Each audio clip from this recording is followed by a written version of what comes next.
ఎందుకని మీడియా కూడా ఇలా తయారైందని అనుకోవచ్చు మ్యామ్? ఒక సిచ్యువేషన్ అది కూడా ఎక్కువగా ఉమెన్స్ ఫేస్ చేస్తున్నారు. ఇప్పుడు కాదండి, ఉమెన్ ఇవి ఇంకా తక్కువ మనం ఫేస్ చేసేది ఈ రోజు మాటలు మాత్రమే. ఇంతకు ముందు చాలా ఫేస్ చేసాము. ఒకప్పటి జనరేషన్ లో చాలా ఫేస్ చేసాం. ఉమెన్ శారీరకంగా హింసను ఫేస్ చేసింది, మానసిక హింసను ఫేస్ చేసింది. ఫిక్స్ అయిపోయారు ఉమెన్ పట్ల. ఏంటంటే ఇవి ఉమెన్ మాట్లాడొద్దు కదా, ఇది ఉమెన్ చెయ్యొద్దు కదా. పోనీ హస్బెండ్ అట్లా అయింది అంటే ఉమెన్ ఎట్లా బయటికి వెళ్తుంది, వెళ్ళొద్దు కదా. ఇంకా అవసరమైతే నువ్వు ఇంకా ఏడ్చుకుంటూనే ఇంట్లో ఉండాలి కానీ అస్సలు బయటికి వెళ్ళొద్దు కదా. ఇలా ఉంది కాబట్టి ఉమెన్ ఒక్కతే ఎట్లా రాజకీయాల్లో నెగ్గుకొస్తుంది? ఏదో ఒక మెన్ సపోర్ట్ కావాలి కదా. ఈ రకమైన మైండ్ సెట్ అనేది ఈ రోజు క్రియేట్ అయినది కాదు, ఎన్నో తరాల నుంచి ఉమెన్ మీద ఉన్నదే ఒకటి. రెండవది, ఇప్పుడున్న సొసైటీలో టెంపరీగా అన్ని కావాలి. దాంట్లో మీడియా కూడా టెంపరీగా అంటే పోటీ అలా అయిపోయింది. టెక్నాలజీలో పోటీ కూడా ఆ రకంగా అయిపోయింది. ఇప్పుడు ఆ పోటీలో ఏంటి, పీపుల్ మైండ్ సెట్ ని ఏ రకంగా అట్రాక్ట్ చేయగలం. హ్యూమన్ బీయింగ్ సైకాలజీ ప్రకారం కూడా మనం పాజిటివ్ కంటే నెగిటివ్ కు తొందరగా అట్రాక్ట్ అవుతాం. అది టాక్ అయినా సరే, సిచ్యువేషన్స్ అయినా సరే. కాబట్టి ఒక నెగిటివ్ హెడ్ లైన్ పెడితే ఓపెన్ చేసి చూస్తారేమో, నెగిటివ్ గా ఏదన్నా మాట్లాడితే మన మీదకి దృష్టి మళ్తదేమో. అంటే నేను అనేది ఛానల్ వైజ్ కావచ్చు, పర్సన్ వైజ్ గా కావచ్చు. కాబట్టి దాన్ని బేస్ చేసుకొని నెగిటివ్ ని పెంచి పోషిస్తారు తప్ప ఆ నెగిటివ్ ని తగ్గించి పాజిటివ్ వైపు అంటే మనం ఏది క్రియేట్ చేస్తే నెక్స్ట్ జనరేషన్ కి అదే అలవాటు అవుతుంది కదండి. ఆ క్రియేషన్ అనేది పాజిటివ్ గా ఉండేది పోయింది, అన్ని ఫీల్డ్లలో పోయింది. మనల్ని మనము ఎట్లయితే ముందు జనరేషన్ వాళ్ళు చాలా జాగ్రత్తగా మనకు కొన్ని నేర్పించారో మనం కూడా నెక్స్ట్ జనరేషన్ కి అడిగాలి కదండి. సొసైటీలో ఒక నేచర్ ని, ఒక ఎన్విరాన్మెంట్ ని, పోనీ స్టడీలో ఒక మంచి స్టడీని, విద్యని, హెల్త్ ని, అన్ని రకాలవి ముందు జనరేషన్ వాళ్ళకు మనకు కొన్ని ఇచ్చిపోయారు. మనం కూడా అవి నెక్స్ట్ జనరేషన్ కి ఇవ్వాలంటే ఇటువంటివి ఎవరికి వాళ్ళుగా సెల్ఫ్ గా ఉండాలి. అది కొన్ని ఫీల్డ్లలో ఉండాలి. ముఖ్యంగా జర్నలిజం అనేది చాలా మెయిన్ ఫీల్డ్ కాబట్టి ఆ ఫీల్డ్ లో కూడా ఉండాలని నేను కోరుకుంటున్నా. కాబట్టి ఈ కాంపిటీషన్ దాంట్లో నెగిటివ్ మైండ్ సెట్స్ పీపుల్ కి ఎక్కువ అలవాటు అయింది కాబట్టి దాన్ని బేస్డ్ గా ముందరికి తీసుకెళ్తారు.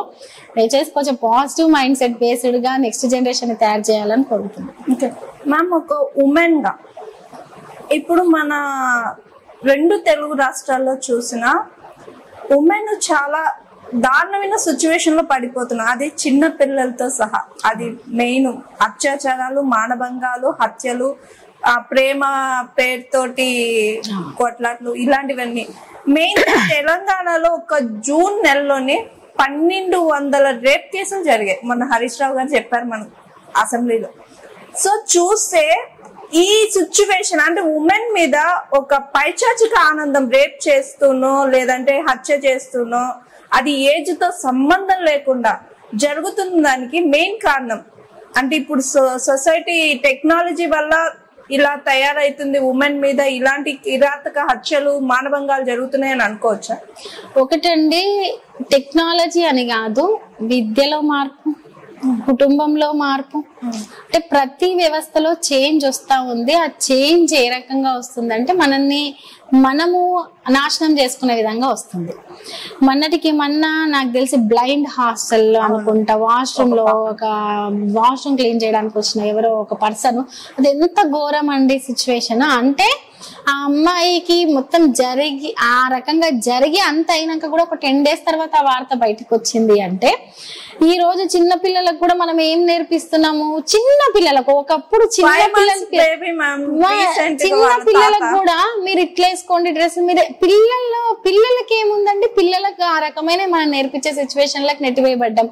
అంటే కుటుంబంలో మార్పు వచ్చింది, కుటుంబ వ్యవస్థలో మార్పు వచ్చింది. ఆలోచన అనేది బేస్, మనిషి ఆలోచన అనేది కుటుంబము, విద్య, తర్వాత విలువలు, పెద్ద చిన్న తేడా ఎవరితోటి ఎట్లా. ఇంతకు ముందు సొసైటీలో ఏముండంటే చాలా చిన్న పరిమితి ఉండే. ఒక ఊర్లో, ఇదే ఊర్లో ఇక్కడే స్కూల్లో వర్క్ చేయడము, ఇక్కడే ఇది, లేకపోతే ఇక్కడే వ్యవసాయం చేసుకోవడం, ఇక్కడ పరిధులు చాలా చిన్నగా ఉండే. ఆ పరిధులు ఉన్నప్పుడు ఆ వ్యక్తి మనకు పూర్తిగా తెలుస్తాడు, మనం మాట్లాడే వ్యక్తులు తెలుస్తారు, ఆ చుట్టూ ఎన్విరాన్మెంట్ మొత్తం మనకు తెలిసిపోతుంది. వరుసలు పెట్టి పిలుచుకునే వాళ్ళు, మన పిల్లలే అన్నట్టు చూసుకునే వాళ్ళు, అట్లా కొంత జాగ్రత్తలు ఉండేవి. ఇప్పుడు యూనివర్సల్ అయిపోయింది, ఖండాలు దాటిపోతున్నాం, ఎక్కడెక్కడికో వస్తున్నాం. సరే ఇదంతా మంచిదే, గ్రోత్ కావడం మంచిదే, దాంతో పాటు వినాశనం కూడా స్టార్ట్ అయింది.